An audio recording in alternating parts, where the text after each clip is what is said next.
আলহামদুলিল্লাহ, গত 2 দিন আগে আমার শাশুড়ি আম্মাকে প্রাইম হসপিটালে আনছি।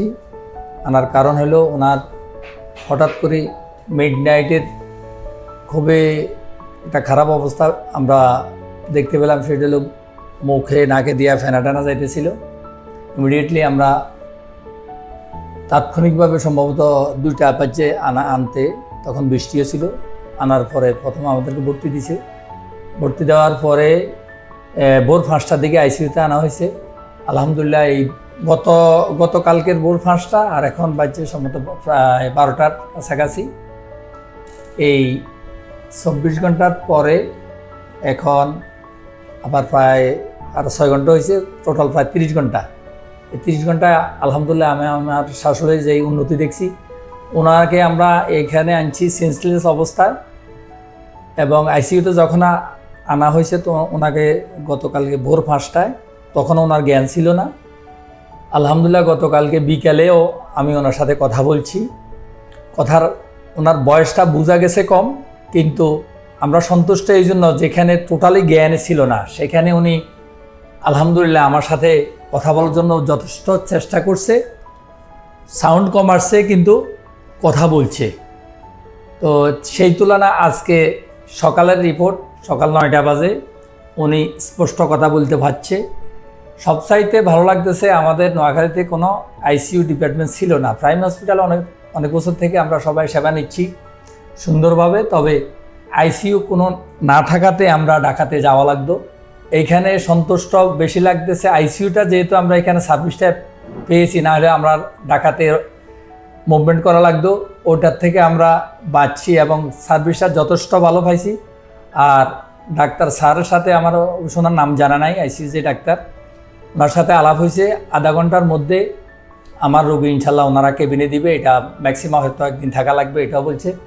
এর চেয়ে মানে আর কি খুশি হইতে পারে। আমরা সবচাইতে বেশি ভালো লাগতেছে এই প্রাইমে একটা আইসিইউর যে চিকিৎসা ব্যবস্থা চালু করছে, এটাতে আমরা অনেক সন্তুষ্ট আলহামদুলিল্লাহ। পার্সোনালি আমি অনেক হ্যাপি, এবং এখানে ডাক্তারদের সার্ভিস খুবই সন্তোষজনক, খুবই আন্তরিকভাবে ওনারা বিহেভ এবং খোলামেলা কথাবার্তা। আমরা তো অনেক ডাক্তারের সাথে, আমার এইজ অনুযায়ী আমি 58, এখন আমার রানিং, বিভিন্নখানে নিজের প্রয়োজনে অন্য রোগীর প্রয়োজনে আমি গেছি।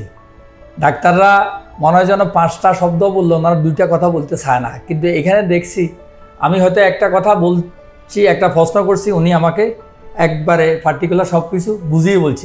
এইখানে হলেও বড় সান্ত্বনা, মনে হয় যেন রোগী অর্ধেক ভালো হয়ে যায় শুধু এই ডাক্তারের ওপিনিয়নটা। এটাতে পার্সোনালি আমি খুবই হ্যাপি। আলহামদুলিল্লাহ, এই প্রতিষ্ঠানের আরও উন্নতি হোক এই কামনাই করি। আলহামদুলিল্লাহ, আমি নোয়াখালী জেলার একজন অধিবাসী।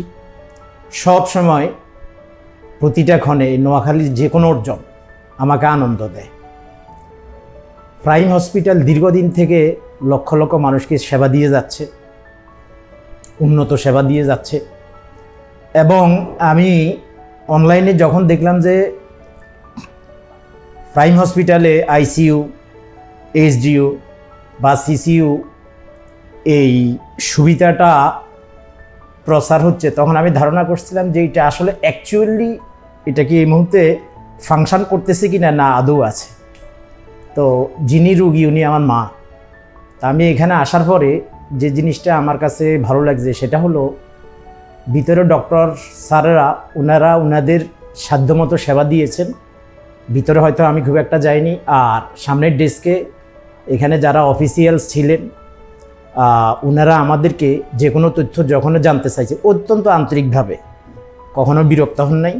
এই হাসপাতাল কর্তৃপক্ষ, ওনাদেরকে আমি থ্যাঙ্কস জানাই। নোয়াখালীতে প্রাইম হসপিটালে যে আইসিইউর সংযোজন, এবং আমরা আশা করি সামনে আরও অনেক বেশি সেবা পাবো। এটা এই অঞ্চলের জন্য, এই অঞ্চলের 1 কোটি মানুষ, বা আমি যেটা বলবো 40-50 লাখ লোক, এটার জন্য একটা আশীর্বাদ, ব্লেসিং। আমরা আশা করি ঢাকাকে আমরা গুড বাই দিব, বাই বাই দিব। আমাদের নোয়াখালীটা শিক্ষা, স্বাস্থ্য এবং অন্যান্য যে সমস্ত সমস্যাগুলো আছে এগুলো ওভারকাম করে বিশ্বমানের চিকিৎসা এই প্রাইম হসপিটাল দিতে পারবে বলে আমার বিশ্বাস। আর আইসিইউর ভিতরে যে নিট অ্যান্ড ক্লিন যে এনভায়রনমেন্ট, আমি একবার ঢোকার সুযোগ হয়েছে, ডক্টরদের যে আন্তরিকতা এবং সাপোর্টিং স্টাফরা আমরা যখন যা জানতে চাইছি তারা কোনো ধরনের হ্যাসিটেশন ছাড়া যে সেবাটা দিয়েছে আমার কাছে খুবই ভালো লেগেছে। তো আমি সর্বশেষে, যেহেতু আমি একজন রোগীর স্বজন, আমরা চাই এখানের যে কস্টিংটা এটাও যাতে সাধারণ এখানে খেটে খাওয়া মানুষ এই অঞ্চলে তাদের অ্যাবিলিটির ভিতরে যাতে কর্তৃপক্ষ সর্বোচ্চ সেবা দিতে পারে, এটা যদি আপনারা একটু এনশিওর করেন, আমি মনে করি ভবিষ্যতে এটা আমাদের হৃদয়ের সংগঠন হবে এই প্রাইম হসপিটালটা। আপনাদের সবাইকে ধন্যবাদ জানাই।